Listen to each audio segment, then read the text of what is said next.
नमस्कार, जय मां भारती। दोस्तों, अगर आपको ये कंटेंट पसंद आ रहा है तो वीडियोस को लाइक कीजिए, शेयर कीजिए और चैनल को सब्सक्राइब जरूर कीजिएगा। सब्सक्राइब करने के बाद बेल आइकन भी जरूर दबाइएगा, जिससे कि आपको भविष्य में आने वाले एपिसोड्स का नोटिफिकेशन मिल सके। जब आप किसी के साथ दुश्मनी करते हैं और उस दुश्मनी को निभाने की कसम भी खाते हैं, तो बहुत जल्दी आपको अपने उस दुश्मन की ताकत और कमजोरी दोनों का बहुत अच्छे से अनुमान हो जाता है। और यदि आपका दुश्मन आपसे बहुत ज्यादा शक्तिशाली और बहुत ज्यादा साहसी हो और आप एक बहुत ही कमजोर और गिरे हुए कमीने टाइप के इंसान, तो आप ओछी हरकतों पर उतर आते हैं। आप बहादुरों की तरह सामने से अपने इस दुश्मन के ऊपर वार करने के बजाय उसकी पीठ पर छोटे छोटे घाव देना शुरू कर देते हैं। आप कभी उसकी पीठ पे उस्तरा मारकर भाग जाते हैं, तो कभी उसके घर की बहन बेटियों को छेड़ देते हैं। ठीक ऐसे ही पाकिस्तान भी साल दर साल, दशक दर दशक हमारी पीठ पर छोटे छोटे घाव दे हमारा खून बहाता आ रहा है। Pakistan has been bleeding us with 1,000 cuts for decades now, लेकिन फिर भी हमारी किसी सरकार ने इंडस वाटर ट्रीटी के ऊपर कोई एक्शन लेना जरूरी नहीं समझा। 1960 में इस ट्रीटी के ऊपर साइन करके चाचा नेहरू ने पाकिस्तान को एक बहुत अच्छा गिफ्ट दिया, और इसके केवल 5 साल बाद ही पाकिस्तान ने हमारे साथ विश्वासघात करके हमें इस गिफ्ट का रिटर्न गिफ्ट थमा दिया। 1965 में यानी कि इस ट्रीटी के साइन होने के केवल 5 साल बाद ही पाकिस्तान ने हमारे ऊपर युद्ध थोप दिया, लेकिन फिर भी इस ट्रीटी को सस्पेंड करने में हमें पूरे 60 साल लग गए। इन 60 वर्षों के दौरान अपने हजारों लाखों नागरिकों और फौजियों की बलि चढ़ाने के बाद आज जब पहलगाम में एक अत्यंत कायरतापूर्ण हमला हुआ है, आज जब 28 हिंदुओं को दिन दहाड़े उनका धर्म पूछ के गोली मारी गई है, तब जाकर हमारी आंखें खुली हैं। तब जाकर भारत सरकार ने इस इंडस वाटर ट्रीटी को सस्पेंड करने का निर्णय किया है। भारत सरकार के इस ऐतिहासिक निर्णय के साथ ही कुछ बहुत महत्वपूर्ण प्रश्न भी उठ खड़े हुए हैं, जैसे कि अब पाकिस्तान भारत के विरुद्ध क्या लीगल एक्शन ले सकता है? क्या पाकिस्तान भारत को अपना सस्पेंशन वापस लेने के लिए मजबूर कर सकता है? यदि हाँ, तो फिर इसके लिए उसे क्या करना होगा? अगला और सबसे महत्वपूर्ण प्रश्न ये कि क्या भारत पाकिस्तान का पानी रोक भी सकता है? यदि हाँ, तो कैसे? और यदि नहीं, तो फिर इस सस्पेंशन से पाकिस्तान को भला क्या नुकसान होगा और ये नुकसान कब होना शुरू होगा? कहने का मतलब ये कि भारत सरकार ने जिस मंशा से कदम उठाया है, वो मंशा असर दिखाना कब तक शुरू करेगी? और जब ये मंशा अपना असर दिखाना शुरू करेगी, तब पाकिस्तान की आंतरिक दशा कैसी हो जाएगी? और पाकिस्तान के आम लोगों को जिंदा रहने के लिए बोटी बिरयानी और सीख कबाब तो छोड़िए, एक वक्त की सूखी रोटी का जुगाड़ करने के लिए भी क्या क्या झेलना पड़ेगा?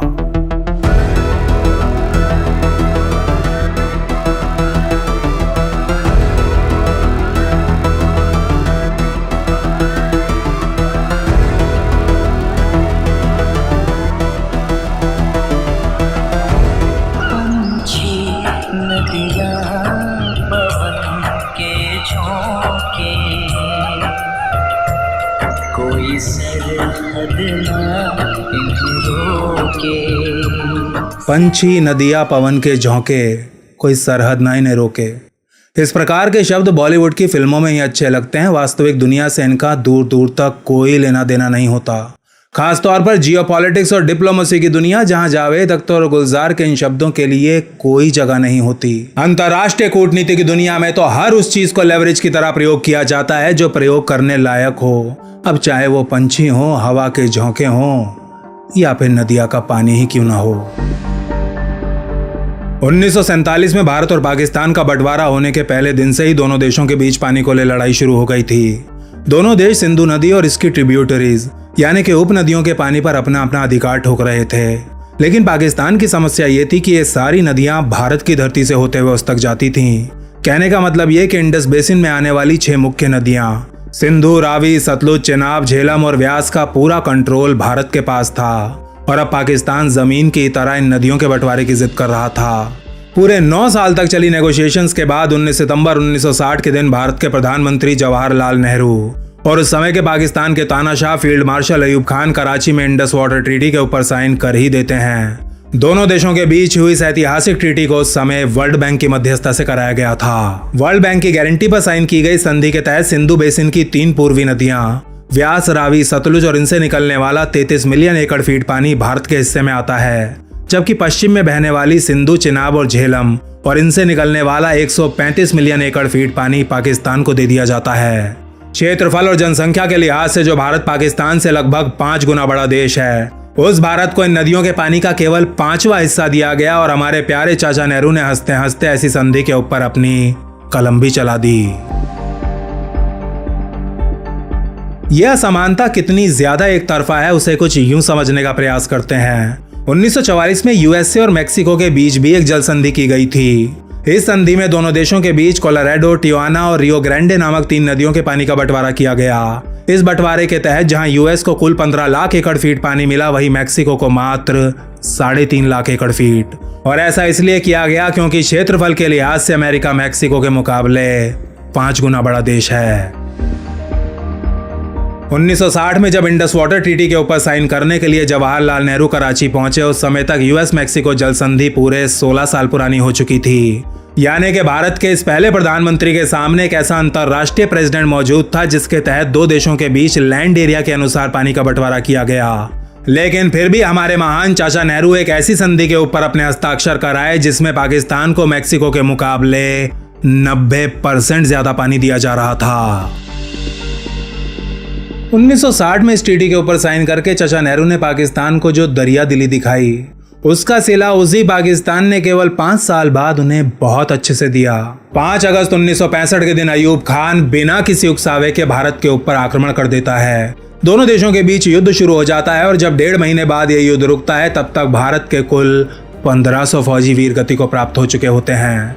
4300 फौजी घायल होते हैं और भारतीय सेना के कुल 300 टैंक्स और 20 एयरक्राफ्ट्स पूरी तरह बर्बाद हो जाते हैं।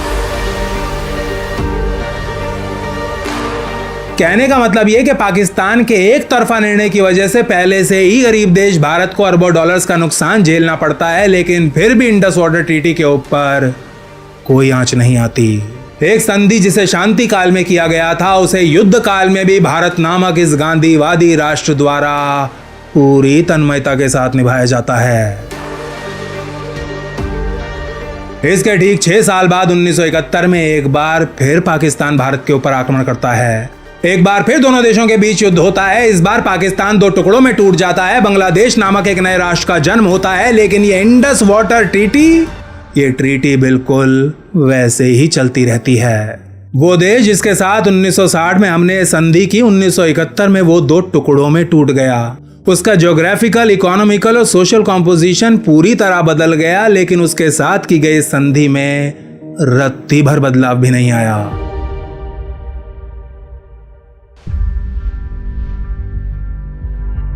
भारत से 3 युद्ध लड़ने के बाद मोटे मोटे पेट वाले पाकिस्तानी जनरल्स को समझ में आ जाता है कि सामने से हमला करके वो भारत का कभी कुछ नहीं बिगाड़ सकते।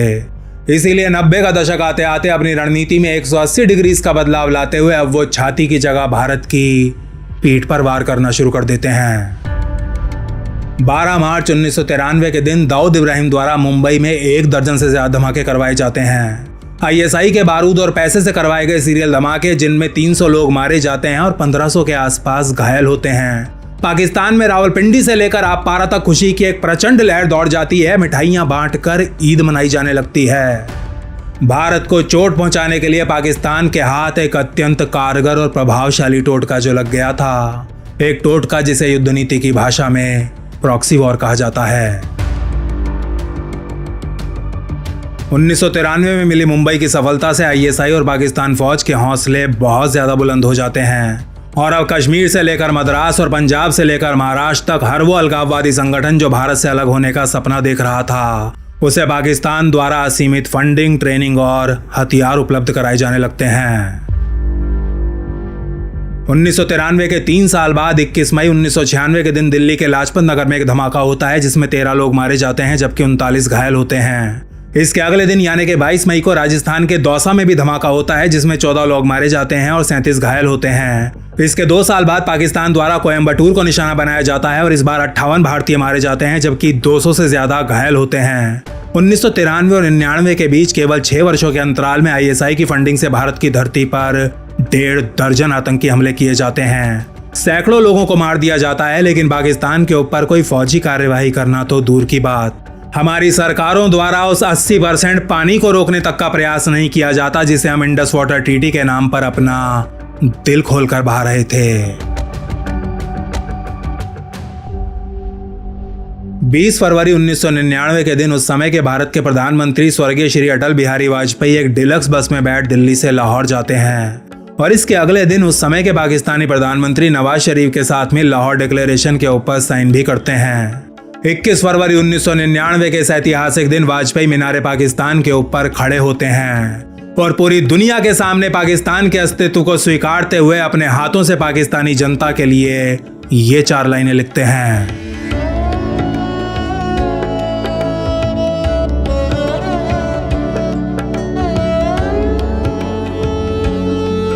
जब अपने दिल में दोस्ती का भाव लिए अटल बिहारी वाजपेयी बस में बैठ लाहौर जा रहे थे, जब अपने पार्टी वर्कर्स और कोर वोट बैंक से नाराजगी मोल ले वो मीनारे पाकिस्तान पर नवाज शरीफ को अपने गले लगा रहे थे, ठीक उसी समय परवेज मुशर्रफ के आदेश पर पाकिस्तान की एलीट एसएसजी और नॉर्दर्न लाइट इन्फेंट्री की 5 से 7 बटालियंस के फौजी चूहों की तरह एलओसी क्रॉस करके भारत की धरती पर अपनी 100 से ज्यादा पोस्ट खड़ी करने में लगे हुए थे।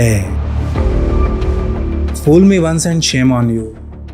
Fool me twice and shame on me. इस अंग्रेजी कहावत का असली मतलब शायद हमारे नेताओं को कभी समझ ही नहीं आया। फरवरी 1999 में एक बार फिर भारत को पाकिस्तान के ऊपर भरोसा करने की भारी कीमत चुकानी पड़ती है। एक बार फिर भारत की पीठ में छुरा भोंकते हुए पाकिस्तान उसके ऊपर युद्ध थोप देता है जो पूरे 3 महीने तक चलता है। वाजपेयी की दोस्ती के बदले इस बार पाकिस्तान ने उन्हें ऐसा तोहफा दिया कि भारत के 500 फौजी वीरगति को प्राप्त हो गए, लेकिन फिर भी हमारी सरकार ने इंडस वाटर ट्रीटी के ऊपर कोई एक्शन नहीं लिया। कारगिल के केवल 2 साल बाद ही पाकिस्तान द्वारा भारत की संसद के ऊपर दिन दहाड़े हमला कर दिया जाता है। इसके 7 महीने बाद जम्मू के रघुनाथ मंदिर के ऊपर हमला होता है, जिसके 4 महीने बाद अक्षरधाम हो जाता है। 2003 में एक महीने के अंतराल पर मुंबई में बार धमाके होते हैं, जिनमें गेटवे ऑफ इंडिया से लेकर लोकल ट्रेन तक को निशाना बनाया जाता है। जुलाई 2005 में अयोध्या, जुलाई 2005 में ही जौनपुर और अक्टूबर 2005 में दिल्ली के अत्यंत शक्तिशाली सीरियल धमाके, जिनमें 62 भारतीय मारे जाते हैं। इसके अगले साल 2006 में वाराणसी के संकट मोचन हनुमान मंदिर और रेलवे स्टेशन के ऊपर बम फोड़े जाते हैं, जिनमें 28 लोगों की जान जाती है। और इसके केवल 2 महीने बाद मुंबई में 7 लोकल ट्रेन को उड़ा दिया जाता है, जिनमें 200 से ज्यादा लोग मारे जाते हैं। इसके अगले साल समझौता एक्सप्रेस हमले में 70, हैदराबाद में 60, एक बार फिर वाराणसी में 16 और 2008 की शुरुआत में रामपुर में सीआरपीएफ के 8 जवान, जयपुर के सीरियल धमाकों में 71, अहमदाबाद और दिल्ली में 56 और 36 और इसके ठीक 1 महीने बाद 26 नवंबर 2008 के दिन समुद्र के रास्ते मुंबई में घुसे मुट्ठी भर पाकिस्तानी 200 लोगों को जिंदा भून डालते हैं। 200 मासूम लोग, जिनमें औरतों, बूढ़ों और बच्चों की कोई कमी नहीं थी। पाकिस्तान बार बार हमारे ऊपर हमले करवाता रहा और हम अमन की आशा चलाते रहे। हम पाकिस्तानी एक्टर्स, सिंगर्स और कॉमेडियंस को यहाँ बुलाकर काम देते रहे और काम के साथ दिल खोल के अपना प्यार, शोहरत और दौलत भी। इसी दौलत का एक हिस्सा घूम फिर कर आईएसआई और पाकिस्तानी फौज के पास पहुंचता रहा और फिर इसी पैसे का प्रयोग करके बार बार हमारे लोगों का खून बहाया गया। लेकिन फिर भी हमारे सेलिब्रिटीज और इंटेलेक्चुअल्स का एक बहुत बड़ा वर्ग यही दोहराता रहा कि आर्टिस्ट की कोई सरहद नहीं होती, खेलों और आर्ट को पॉलिटिक्स से अलग रखना चाहिए। लेकिन आप ही मुझे बताइए कि 1947 से लेकर 1965 और 1971 से लेकर 1993, 96, 99, 2001, 2003, 2006, 2007, 8, 9, 10, 11, 12, 13, 14, 16, 18 और 2019 से लेकर आज पहलगाम तक आपको साली पॉलिटिक्स कहां दिखाई दे रही है? और एक ने आके बोला मुसलमान अलग हो जाओ और हिंदू अलग हो जाओ, जेंट्स खाली। और बाद में हिंदू के सारे जेंट्स को गोली से मार दिया।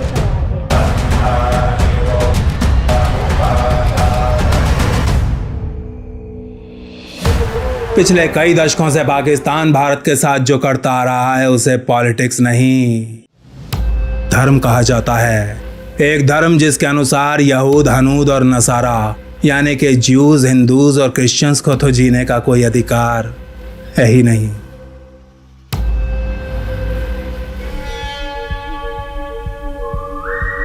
अपनी कृषि संबंधी आवश्यकताओं को पूरा करने के लिए आज पाकिस्तान लगभग पूरी तरह इंडस बेसिन के पानी पर निर्भर करता है। खास तौर पर पाकिस्तान के दो सबसे बड़े सूबे पंजाब और सिंध के लिए तो ये नदियां पानी का प्राइमरी सोर्स हैं। यदि भारत द्वारा इस पानी के प्रवाह को रोक दिया जाता है तो इसका सबसे पहला और सबसे बुरा असर पाकिस्तान के एग्रीकल्चर सेक्टर के ऊपर ही पड़ेगा। पाकिस्तान का एग्रीकल्चर सेक्टर जो उसकी नेशनल इनकम में 23% योगदान करता है और पाकिस्तान के गांव देहात की 68% आबादी को जिंदा रखने के लिए भी जिम्मेदार है।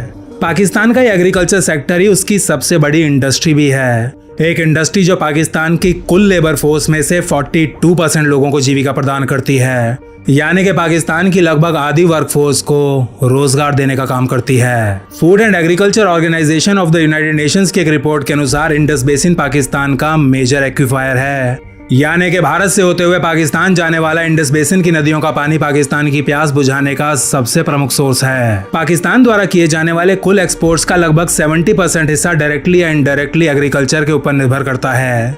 इस दुनिया की कुल जमीन में से 38% जमीन खेती बाड़ी के लिए प्रयोग की जाती है, लेकिन पाकिस्तान के लिए आंकड़ा ग्लोबल एवरेज से कहीं ज्यादा है। पाकिस्तान की कुल राष्ट्रीय जमीन में से 47% खेती बाड़ी के लिए प्रयोग की जाती है और इसमें से 82% हिस्से की सिंचाई इंडस बेसिन से मिलने वाले उसी पानी से होती है जो भारत से होते हुए यहाँ तक आता है।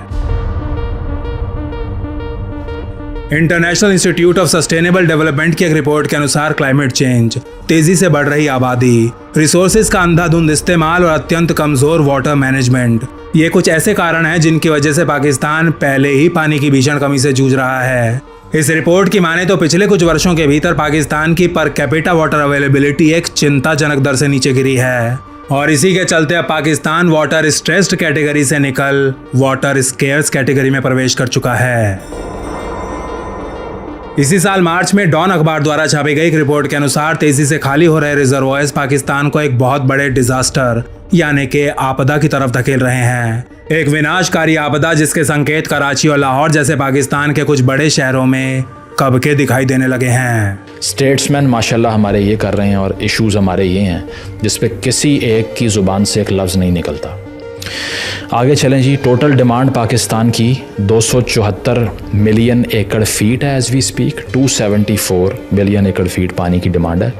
मिलता कितना है? 191 मिलियन एकड़ फीट। अभी से तकरीबन 80 मिलियन एकड़ फीट का इतना बड़ा क्राइसिस पैदा हो चुका है।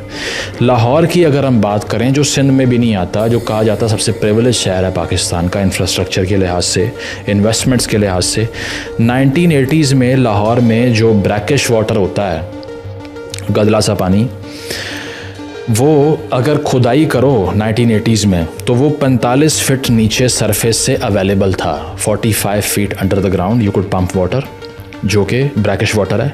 2021 में वो 45 फीट से 155 फीट डेप्थ हो गई है उसकी। इन तथ्यों को सुनने के बाद ये अनुमान लगाना कोई रॉकेट साइंस नहीं है कि यदि भारत पाकिस्तान के पानी को रोक लेता है तो इसके पाकिस्तान के लिए कितने भीषण दुष्परिणाम होंगे। लेकिन अब प्रश्न ये उठता है कि पाकिस्तान की तरफ बहने वाले पानी को भारत आखिर कैसे रोक सकता है। 1960 की जल संधि भारत को J&K और लद्दाख में 13.4 लाख एकड़ सिंचाई करने की अनुमति देती है और पाकिस्तान के हिस्से में आने वाली 3 पश्चिमी नदियों से 36 लाख एकड़ फीट पानी को स्टोर करने की अनुमति भी। यदि इस TD के अनुसार चलते हुए ही भारत सरकार अपने सभी प्रोजेक्ट्स को कम से कम समय में पूरा कर ले तो भी पाकिस्तान पानी की एक एक बूंद के लिए तरस जाएगा और इसका कारण है पाकिस्तान की अत्यंत हास्यास्पद स्टोरेज कैपेसिटी।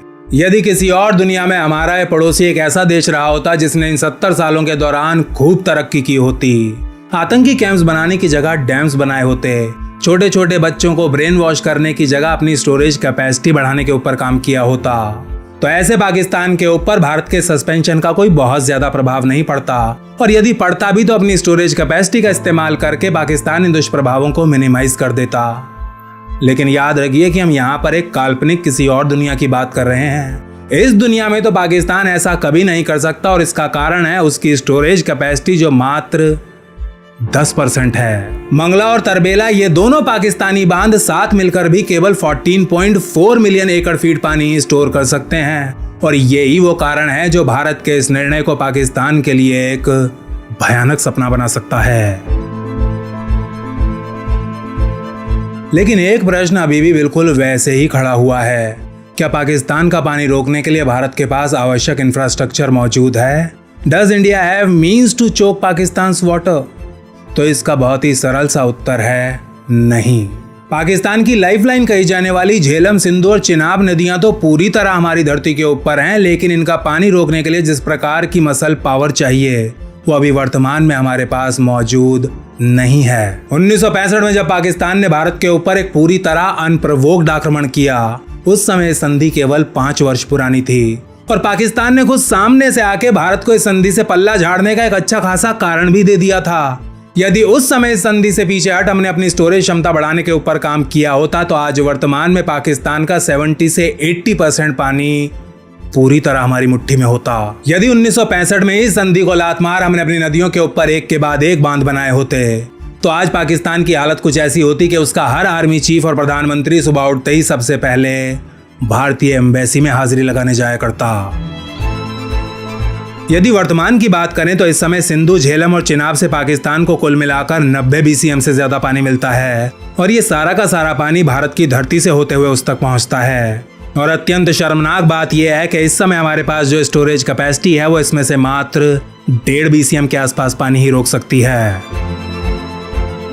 लेकिन पिछले कुछ वर्षों के दौरान भारत द्वारा कई ऐसे प्रोजेक्ट शुरू किए गए हैं जो भारत की डैम कैपेसिटी को काफी ज्यादा बढ़ा देंगे। यदि भारत आज ये निर्णय करता है कि उसे कुछ भी करके पाकिस्तान का पानी रोकना ही रोकना है तो अगले 5 से 7 वर्षों के दौरान वो इस स्थिति में आ जाएगा कि उसका 10 से 15% पानी आराम से रोक सके। Bharat will be able to stop 10 to 15% of Pakistan's water within 5 to 7 years and that too without breaking a sweat. इसके लिए बस भारत को अपने उन सभी प्रोजेक्ट्स के ऊपर बहुत तेजी से काम करना होगा जो इस समय पाइपलाइन में पड़े हुए हैं। अब ये नंबर्स एक एस्टीमेट हैं जिन्हें एक बहुत ही कंजर्वेटिव एनालिसिस के बाद कैलकुलेट किया गया है। यदि इन एस्टीमेट्स को और ज्यादा पाकिस्तान के पक्ष में करते हुए हम ये मान लें कि आज से 5 साल बाद भारत इस लायक हो जाएगा कि वो पाकिस्तान का केवल 10% पानी रोक ले, तो फिर अगला प्रश्न ये उठता है कि इस 10% चौकेज के पाकिस्तान के ऊपर क्या प्रभाव होंगे। अब ये प्रभाव क्या होंगे, किस प्रकार के होंगे, इन्हें शब्दों में बता पाना थोड़ा मुश्किल काम है। लेकिन यदि भारत पाकिस्तान का केवल 10% पानी भी रोक लेता है तो उसके केवल 1 वर्ष के अंदर अंदर पाकिस्तान की दशा कुछ ऐसी हो जाएगी।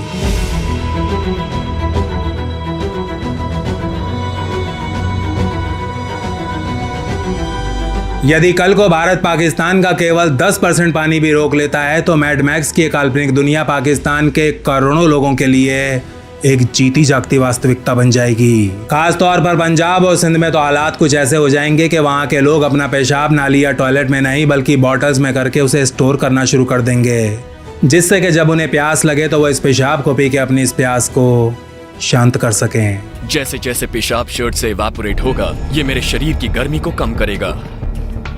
इसे पहनने से कोई मेरे पास तो नहीं आएगा, लेकिन आप देख सकते हैं मेरा शरीर कितना ठंडा हो गया है। केवल 10% पानी रोके जाने से पाकिस्तान में चारों तरफ त्राही त्राही मच जाएगी। खाने पीने की चीजें तो छोड़िए, जिंदा रहने के लिए आवश्यक पीने का पानी पेट्रोल से महंगा हो जाएगा। ईरान के बॉर्डर से पेट्रोल की जगह पानी की स्मगलिंग होने लगेगी और कराची और लाहौर की गलियों में तो पानी कुछ ऐसे बिकने लगेगा जैसे अभी वहां हेरोइन बिका करती है। बहती हवा पे चलने वाले पांव पत्थर होने लगे हैं, मौसम बेघर होने लगे हैं। यानी आप ये पानी पीने के इस्तेमाल में लाते हैं? क्या करें, कसम खुदा की पीते हैं। ये प्रॉब्लम है। आप पानी नहीं दोगे तो ये पिएंगे ना। मीठा पानी की बहुत ज़्यादा ज़रूरत होती है। लोग नहाना भी, अगर मैं ये खारा पानी में नहा के ना बिल्कुल बाल खत्म हो गया सब। अब खारा पानी बिल्कुल जिसम में भी ना खारिश होती है, जिसम को भी काटती है। पानी बंद हो गया, क्या करें?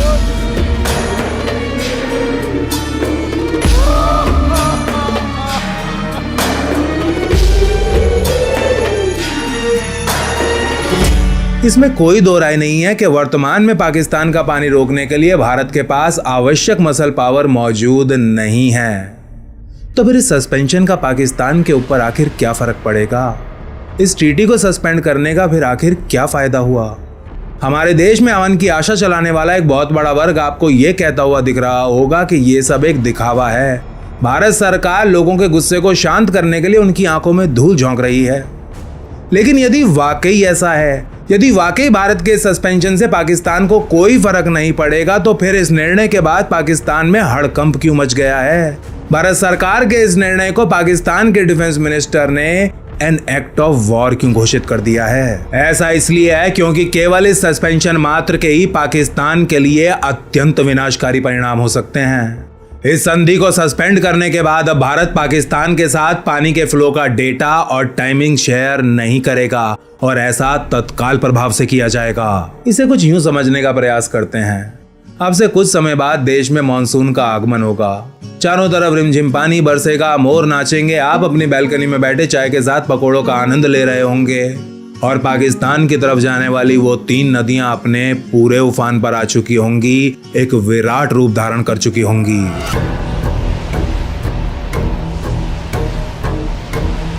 और जब ऐसा होगा तब पाकिस्तान को इसकी कोई जानकारी नहीं होगी कि इन नदियों का ये उफान मारता हुआ विनाशकारी पानी अपने पूरे वेग के साथ उसके दरवाजे पर कब दस्तक देगा।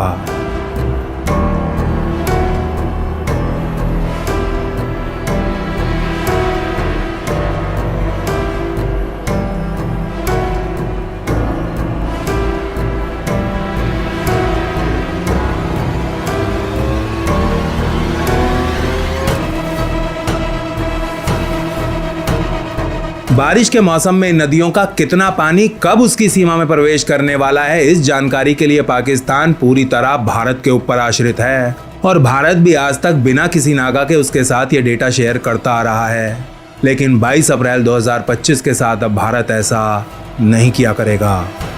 अब भारत कभी समय से पहले पानी छोड़ा करेगा तो कभी समय के बाद, तो कभी ऐसे ही पाकिस्तान के साथ प्रैंक करने के लिए अचानक एकदम से सारा पानी एक साथ बिना बताए उसकी तरफ छोड़ दिया करेगा। भारत द्वारा फ्लो का डेटा शेयर ना करने से पाकिस्तान की आम जनता को कम से कम 2 विनाशकारी परिणाम तो झेलने ही पड़ेंगे। पहला ये कि आने वाले समय में पाकिस्तान को पहले के मुकाबले कहीं ज्यादा फ्लड्स यानी कि सैलाब का सामना करना पड़ेगा और दूसरा ये कि पंजाब और सिंध के करोड़ों किसानों को सिंचाई के लिए पानी मिलेगा तो सही, लेकिन समय पर नहीं। और इसका नतीजा कुछ ये होगा कि पंजाब में गेहूं का आटा किराने की जगह सुनार की दुकानों पर छोटी छोटी डब्बियों में बिकने लगेगा। वर्तमान में भारत द्वारा जम्मू और कश्मीर में 2 बड़े हाइड्रो इलेक्ट्रिक प्रोजेक्ट्स बनाए जा रहे हैं, जिनके ऊपर पाकिस्तान को पहले दिन से ही घोर आपत्ति रही है। वो समय समय पर बिना सर पैर की शिकायतें दर्ज करवा इन दोनों प्रोजेक्ट्स को काफी ज्यादा डिले करवा चुका है। लेकिन अब इस सस्पेंशन के बाद पाकिस्तान की आपत्ति भारत के लिए चाय पत्ती के समान हो जाएगी। इन प्रोजेक्ट्स में से एक किशनगंगा HEP झेलम से निकलने वाली उपनदी किशनगंगा के ऊपर बनाया जा रहा है और दूसरा रतले नामक प्रोजेक्ट चेनाब के ऊपर। भारत द्वारा घोषित किए गए सस्पेंशन के बाद अब पाकिस्तानी अधिकारियों को पहले की तरह इन प्रोजेक्ट्स का इंस्पेक्शन करने की अनुमति नहीं दी जाएगी और अब भारत इन दोनों ही प्रोजेक्ट्स की स्टोरेज कैपेसिटी को जितना मन चाहे उतना बढ़ाएगा।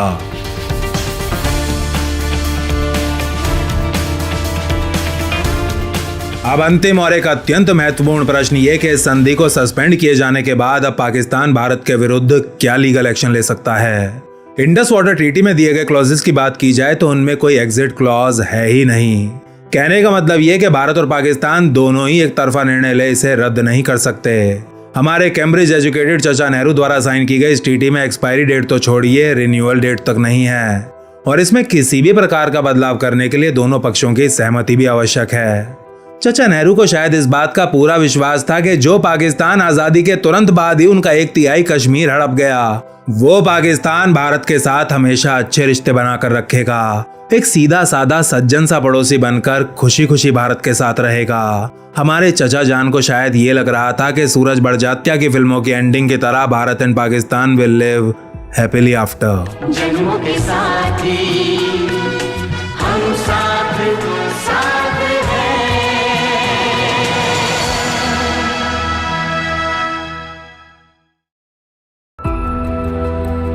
इंडस वाटर ट्रीटी में एक तरफा एग्जिट का तो कोई प्रावधान नहीं है, लेकिन इसके आर्टिकल में दिए गए एनेक्चर्स FOG दोनों पक्षों को अपने ग्रीवियंसेस यानी कि शिकायत दर्ज कराने का मौका जरूर देते हैं। इन क्लॉजेस के तहत दोनों में से कोई भी पक्ष अपनी शिकायत ले सबसे पहले परमानेंट इंडस कमीशन के पास जा सकता है। यदि उसे वहां से राहत नहीं मिलती तो फिर वो किसी न्यूट्रल एक्सपर्ट का दरवाजा खटखटा सकता है और यदि वहां भी उसे न्याय नहीं मिलता तो फिर वो मध्यस्थता के लिए अंतर्राष्ट्रीय आर्बिट्रेटर्स की सहायता भी ले सकता है। और बात जब भारत के विरुद्ध आर्बिट्रेशन की आती है तो पाकिस्तान का ट्रैक रिकॉर्ड किसी से ढका छुपा नहीं है।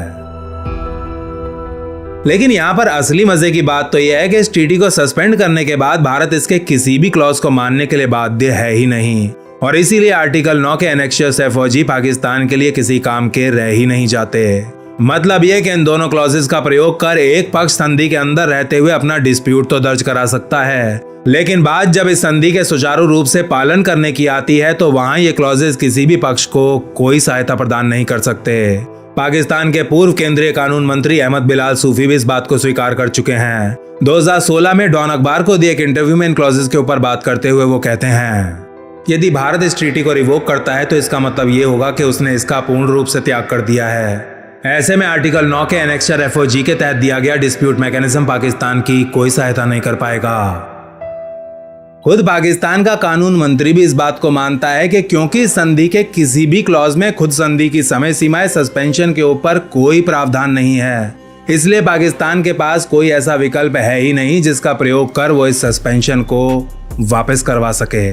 आपको ये जानकर आश्चर्य होगा और शायद थोड़ी हंसी भी आए कि इस सस्पेंशन को ले बेचारा Pakistan international court of justice के सामने भी अपना रोना नहीं रो सकता, और इसका कारण है भारत द्वारा आईसीजे के विधान में दर्ज करवाया गया अपना एक रिजर्वेशन, जिसके चलते पाकिस्तान आईसीजे में भारत के विरुद्ध केस फाइल कर ही नहीं सकता। इस पूरी गाथा का सार ये है कि पाकिस्तान के पास ऐसा कोई कानूनी या डिप्लोमेटिक विकल्प है ही नहीं जिसका प्रयोग कर वो भारत को अपना सस्पेंशन वापस लेने के लिए मजबूर कर सके। They're gonna be sorry they were ever born. Who? All of them.